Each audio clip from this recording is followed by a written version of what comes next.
અમદાવાદમાં ભર ઉનાળે ચોમાસા જેવો માહોલ. નિકોલના ગોપાલ ચોકમાં રસ્તા પર ફરી વળ્યા ગટરના પાણી. સ્થાનિકોએ તંત્રને ફરિયાદ કરી હોવા છતાં નિરાકરણ નહીં. રસ્તા પર પાણી ભરાતા સ્થાનિકોએ હાલાકી ભોગવવી પડી. પંચમહાલમાં ગોધરા એમજીવીસીએલ કચેરીએ સ્માર્ટ મીટરનો વિરોધ. વીજ ગ્રાહકોએ શહેરમાં રેલી કાઢ્યા બાદ ધરણા કરી વિરોધ નોંધાવ્યો. જૂના મીટર પરત લગાવવા એમજીવીસીએલ પાસે કરી માંગ. જીઈબીએ શહેરમાં સ્માર્ટ મીટર લગાડતા વીજ ગ્રાહકો પરેશાન હોવાની રાવ.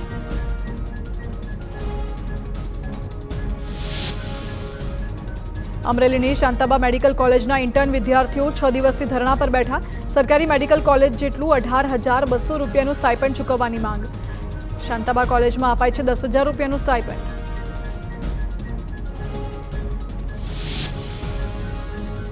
અમદાવાદમાં રામદેવનગર 4 રસ્તા પાસે ટેન્કર ખાડામાં ફસાયું. છેલ્લા કેટલાક દિવસથી ચાલતી હતી ડ્રેનેજની કામગીરી. ટેન્કરને બહાર કાઢવા માટે 2 ક્રેન મંગાવવાની જરૂર પડી. તંત્રની પ્રી મોન્સૂન કામગીરી સામે ઉઠ્યા અનેક સવાલ.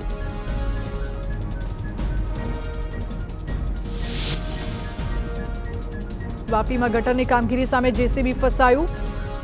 કેવડી ફળિયા નજીક બનેલી ઘટના બાદ પાલિકા તંત્ર દોડતું થયું. જેસીબીને નીકાળવા માટે અન્ય હિટાચી મશીન મંગાવવાની ફરજ પડી. જેસીબી મશીન ફસાતા કામગીરી અટકી.